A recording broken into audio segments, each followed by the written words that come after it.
Hello मेरे प्यारे बच्चों, क्या हाल चाल? बढ़िया साहब। उम्मीद है मेरे प्यारे रसगुल्ले एकदम मजे में होंगे और तैयारी भी बेहतर चल रही होगी। प्यारे बच्चों, आज के इस वीडियो में हम फिजिक्स के चैप्टर 6 वैद्युत चुंबकीय प्रेरण से एक बहुत ही लाजवाब टॉपिक का पोस्टमार्टम करने वाले हैं। आज हम जिस टॉपिक को देखेंगे बच्चों, हर साल आपके एग्जाम में पूछता है, वो भी पूरे 3 नंबर में। देखिए 3 नंबर में पूछता है, बट ये कभी कभार 5 नंबर में भी पूछा जाता है। लेकिन 5 नंबर में तब पूछेगा बच्चों जब इसके साथ कोई न्यूमेरिकल ऐड कर देता है, इसलिए टॉपिक लाजवाब है। टॉपिक है हमारा वैद्युत चुंबकीय प्रेरण संबंधी फैराडे का नियम। काफी इंपॉर्टेंट है और बड़ा ही प्यारा सा टॉपिक है, बिल्कुल आप लोगों की तरह। तो चलिए बड़े ही सिंपल तरीके से इस टॉपिक का आज पोस्टमार्टम कर ही देते हैं। देखिए सबसे पहले भाई फैराडे का नियम क्या होता है ये जानने से पहले हम समझ लेते हैं बच्चों कि फैराडे के मतलब जो नियम है वो भाई वैद्युत चुंबकीय प्रेरण पर आधारित होता है।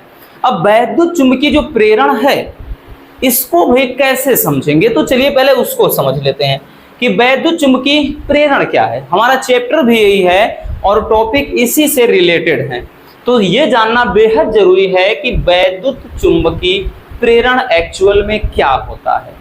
चलिए समझते हैं बच्चों। देखिए वैद्युत चुंबकीय प्रेरण ये एक ऐसी घटना होती है, ठीक, जिसमें किसी भी चुंबक के कारण एक कुंडली के अंदर हलचल उत्पन्न होती है ना। जैसे होते ना कि जब 2 लोग होंगे आपस में बातें करेंगे, तो ऐसा सीन कुछ यहाँ पर होता है। जैसे क्या है भैया समझिएगा, इसको ध्यान से समझना बच्चों। बोला ना कि बड़ा ही प्यारा सा टॉपिक है। जैसे हम मान लेते हैं कि कोई यहाँ पर एक चुंबक है, कोई चुंबक है, इसके पोल हम मान ले रहे हैं कि नॉर्थ और साउथ भैया इसके पोल हैं। आई बात समझ में।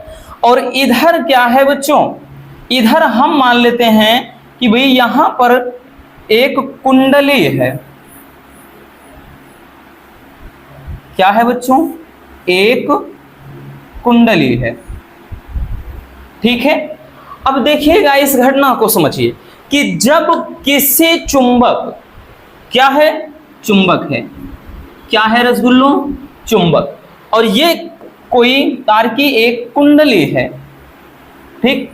तो इस घटना को समझिएगा बच्चों कि जब किसी चुंबक और कुंडली के बीच आपेक्षिक गति होती है, मतलब चाहे हम चुंबक को कुंडली के पास लाएं, 1 मिनट ऐसे नहीं समझिएगा, है ना, लाइक दैट। जैसे भाई हम क्या मान लेते हैं कि हमारे पास, जैसे हमने बताया ना कि इधर चुंबक हो, तो ये चुंबक है और इधर तार की कुंडली है। तो कह रहा है कि जब किसी चुंबक और ये क्या है, कुंडली के बीच में आपेक्षिक गति हो, मतलब चाहे हम चुंबक को पास लाएं कुंडली के, या फिर भाई कुंडली को हम चुंबक के पास लाएं, तो इन दोनों के बीच में, है ना, आपेक्षिक गति होती है।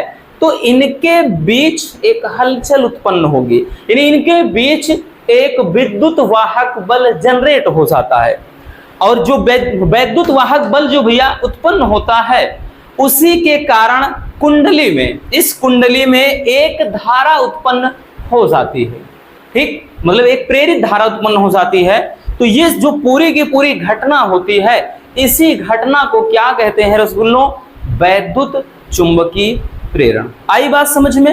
हमने क्या बताया कि जब किसी चुंबक और कुंडली के बीच में भाई आपेक्षिक गति होती है, मतलब चाहे इसको आप इसके करीब लाएं, ऐसे बता दिया कुंडली है, ऐसे चुंबक है, तो इनको करीब लाएंगे तो भाई इनके बीच हमने बताया कि जब आपेक्षिक गति होती है तो इनके बीच में, ध्यान देना बच्चों, इनके बीच में होता क्या है भैया, एक विद्युत वाहक बल जनरेट हो जाता है, एक विद्युत वाहक बल उत्पन्न होता है, और इसी के कारण इस कुंडली में एक प्रेरित धारा जनरेट हो जाती है, यानी एक प्रेरित धारा इसमें बहने लगती है। तो ये पूरी घटना कहलाता है भैया वैद्युत चुंबकीय प्रेरण।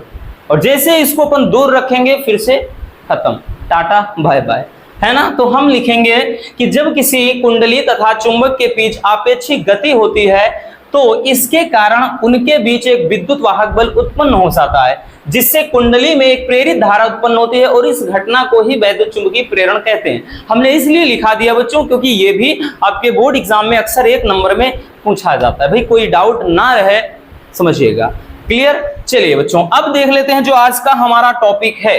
हमारा टॉपिक है फैराडे का नियम।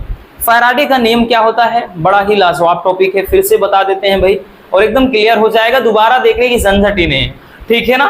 देखिए अभी जो कुछ भी मतलब हमने बताया वैद्युत चुंबकीय प्रेरण से संबंधित, तो उसी से रिलेटेड पूरा का पूरा है, ठीक। एक तो वो पूरी घटना होती है और दूसरा इसका क्या मैथमेटिकल फॉर्म में फार्मूला हो जाता है, दूसरा नियम। तो पहले हम समझ लेते हैं कि पहला नियम क्या होता है। तो पहला नियम पहले पढ़िएगा बच्चों कि जब किसी परिपथ से बद्ध चुंबकीय फ्लक्स के मान में परिवर्तन होता है, अभी जो नीचे घटना देखा, तो कह रहा है कि परिपथ में एक प्रेरित विद्युत वाहक बल उत्पन्न हो जाता है और इसके कारण ही परिपथ में एक प्रेरित धारा उत्पन्न होती है। सेम वही लॉजिक है कि नहीं, वही तो है ना भैया, तो वो चीज है। अब इसके बाद एक चीज और समझिएगा बच्चों, अभी हमने क्या बताया कि जब हम उसको दूर हटा लेंगे तो घटना ये जो हो रही है बंद हो जाएगी। तो वही चीज है कि यह धारा अर्थात जो प्रेरित धारा उत्पन्न होगी बच्चों, ये जो धारा है तब तक प्रवाहित होती रहती है जब तक कि चुंबकीय फ्लक्स के मान में परिवर्तन होता है, ठीक। जैसे ही भाई चुंबकीय फ्लक्स के मान में परिवर्तन होना बंद हो जाएगा वैसे ही धारा रुक जाएगी। तो इसको भी समझिएगा, इसको भी ध्यान से समझिए। हमने क्या बनाया कि भैया जैसे ये एक, ठीक, जैसे चुंबक है, एक मैग्नेट हो जाता है, ठीक। अब यहां से कुंडली को थोड़ा हम इस तरह से बनाते हैं, जैसे समझिएगा भाई, यहां पर हम एक कुंडली बना रहे हैं इस तरह से, समझने के लिए थोड़ा ऐसे में ज्यादा समझ में आएगा, समझिए। अब होगा क्या, जब यहां से बच्चों समझिएगा भाई, जब इसमें एक चुंबकीय फ्लक्स, ये चुंबकीय जो बल रेखाएं हैं, यानी चुंबकीय फ्लक्स के मान में हमने बताया परिवर्तन होता रहता है। जो चुंबकीय फ्लक्स रेखाएं हैं या चुंबकीय बल रेखाएं हैं, जब ये निकलती हैं, क्योंकि हमने बताया ना कि जब इनको आपस में पास में लाओगे तो इनके बीच विद्युत वाहक बल उत्पन्न होगा, जिसके कारण ही इस कुंडली के अंदर प्रेरित धारा जनरेट होती है। तो वही चीज कह रहा है, तो ये एक चुंबक है और इधर एक कुंडली है।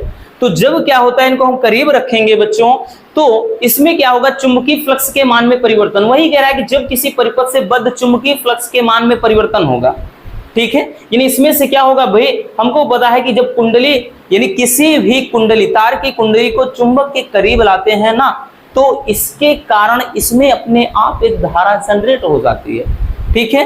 क्यों, क्योंकि चुंबकीय फ्लक्स के मान में परिवर्तन होता है। तो वही चीज कह रहा है कि चुंबकीय फ्लक्स के मान में जब परिवर्तन होगा तो इस कुंडली के अंदर एक प्रेरित विद्युत वाहक बल उत्पन्न होगा और इसी के कारण इस कुंडली में एक प्रेरित धारा उत्पन्न हो जाती है और ये धारा तब तक प्रवाहित होती है बच्चों जब तक कि चुंबकीय फ्लक्स के मान में परिवर्तन होता रहता है। मतलब जैसे ही ये चुंबकीय फ्लक्स के मान में परिवर्तन होना बंद होगा, ठीक, वैसे ही धारा रुक जाएगी। समझ में आ गया, ये पहला नियम है। कुछ नहीं है, थोड़ा समझना था और कुछ भी नहीं है बच्चों। अब इसी को थोड़ा जब अगर हम मैथमेटिकल फॉर्म में लिखेंगे एक फार्मूले की तरह, तो वो आपका सेकंड लॉ हो जाता है फैराडे का। तो चलिए उसको भी देखते हैं। तो भाई ये प्रथम नियम हो गया, डोंट वरी, स्क्रीनशॉट करने का मौका देंगे। अब दूसरा नियम समझिएगा। दूसरा नियम क्या कह रहा है कि प्रेरित विद्युत वाहक बल, अर्थात जो कुंडली में प्रेरित विद्युत वाहक बल होता है उसका मान चुंबकीय फ्लक्स के परिवर्तन के ऋणात्मक दर के बराबर होता है। देखिएगा यहां पे क्या कह रहा है, यहां पे बोल रहा है बच्चों कि जो प्रेरित विद्युत वाहक बल यानी E है, इसे दर्शाते हैं इसको, वो कह रहा है कि चुंबकीय फ्लक्स में परिवर्तन। देखिए अगर आप चाहे d फाई लिख दें या फिर डेल्टा फाई लिख दें, समझिएगा एक ही चीज है, और अपान dt लिखेंगे तो दर होता है। बट कह रहा है कि परिवर्तन के ऋणात्मक, भाई तो ऋणात्मक है तो यहां चीज हमने माइनस लगा दिया और ये बराबर का चिन्ह, ठीक है। तो यही क्या हो जाता है एक फार्मूला। या फिर इसको ऐसे हम लिख सकते हैं, या बच्चों इसको हम कैसे लिख सकते हैं, हम इसको इस तरह से भी लिख सकते हैं भैया कि E बराबर माइनस का डेल्टा फाई, मतलब माइनस का क्या लिखेंगे, delta phi upon delta T. तो अपन इसको ऐसे भी लिख सकते हैं। क्लियर हो गया बच्चों। अब देखिए डेल्टा फाई का मतलब क्या होता है, ठीक, ये तो इतना हो जाता है। अगर इसी में थोड़ा और एक चीज समझ लीजिए, उसको आगे देखेंगे। पहले ये जान लीजिए कि जैसे अगर कुंडली में फेरों की संख्या दी हो, इसमें न्यूमेरिकल भी बनता है, याद रखना बच्चों। भले ही चैप्टर छोटा सा है, ये भी बड़ा ही प्यारा सा चैप्टर है, आसान चैप्टर है, लेकिन न्यूमेरिकल बनते हैं इसमें। तो अगर बोल दे कि कुंडली में फेरों की संख्या दे दे, तब क्या हो जाएगा, विद्युत वाहक बल। तो यहां पर उसको भी समझते हैं। तो यहां पर हम लिखेंगे बच्चों, क्या लिखेंगे भैया, कि यदि कुंडली में फेरों की संख्या n हो, तो कुंडली में अगर फेरों की संख्या n हो जाए तो ये फार्मूला हो जाएगा बच्चों E बराबर माइनस का भैया यहाँ n रहेगा आपका delta phi upon delta T. देखिए हमने बताया ना, चाहे डेल्टा लिखिए या dt लिखिए बच्चों, दोनों एक ही चीज है भैया, याद रखना। चाहे आप इसको डेल्टा के फॉर्म लिखिए या डी के फॉर्म में लिखिए, ठीक है ना, या करके ऐसे दिक्कत ना हो बच्चों। फिर से बोल देते हैं भाई कि आप इसको ऐसे भी लिख सकते हो, आप यहाँ पर डी फाई अपान डी टी, ठीक है। कभी कंफ्यूज मत होना किसी बुक में देख कर कि सर जी आपने तो ये बताया है, यहाँ पर भाई डी लिखा है, तो वही चीज है, चाहे डेल्टा लिखिए या फिर डी लिखिए, कोई दिक्कत ना। क्लियर। अब उसके बाद समझिएगा, अब हमने ये चीज बोला कि बच्चों जैसे यहाँ पे डेल्टा फाई है तो इसका मतलब क्या होता है। देखिए क्योंकि इसमें होता क्या है कि कभी कभार समय दो दिया रहेगा सेकंड में, इतने सेकंड से कह रहा कि बदल कर इतना सेकंड में ये फ्लक्स बदल कर ये हो जाता है, तब हम वहां पे क्या करेंगे। तो चूंकि इसको याद रखना, चूंकि वी नो दैट, हमको मालूम है बच्चों कि ये जो डेल्टा फाई है इसका मतलब होता है phi two minus phi one. Clear. जैसे अगर डेल्टा टी है तो भैया इसको भी हम T2 माइनस T1 लिख सकते हैं। होता है ना कि जैसे डेल्टा थीटा है भैया तो इसको लिखते हैं ना थीटा 2 माइनस थीटा 1, वही चीज है। तो जब इस तरह से ये हो जाएगा तो ये हमारा फार्मूला फिर कैसे बन जाता है। तो भैया जो हमारा फार्मूला होता है इसमें समझेंगे, वो तो जो फेरों की संख्या दी रहती है तब हम n लगाते हैं, नहीं तो इसको जरूरत नहीं है। तो ये फार्मूला फिर कुछ इस कदर हो जाएगा, माइनस का क्या हो जाएगा बच्चों, फाई 2 माइनस फाई 1 अपान T2 माइनस T1। तो ये फार्मूला कुछ इस तरह से बन जाता है, ठीक। यानी जो पहला नियम आपने देखा बच्चों, उसी नियम का ये मैथमेटिकल फॉर्म होता है, ये एक फार्मूले की तरह से लिख देते हैं और कुछ भी नहीं है। आई बात समझ में। उम्मीद है कि आपको अच्छे से ये टॉपिक समझ में आ गया होगा। चलिए इसको स्क्रीनशॉट कर लीजिए भैया, ठीक है। पहले इसको कर लीजिए, वैद्युत चुंबकीय प्रेरण की घटना क्या होती है, फिर इसके बाद ये आपका प्रथम नियम हो जाएगा बच्चों, फिर आपका ये हो जाएगा द्वितीय नियम, ठीक है।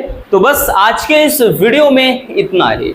उम्मीद है आपको टॉपिक अच्छे से समझ में आ गया होगा। अगर वीडियो पसंद आए हो तो भाई प्यार से एक लाइक जरूर कर देना, और नए हैं तो चैनल को सब्सक्राइब जरूर कर लीजिए ताकि ऐसे मजेदार टॉपिक आप तक रेगुलर पहुंचते रहें। Love you, bye bye, take care. और हाँ, एक प्यारा सा कमेंट बॉक्स में छोड़ दीजिएगा।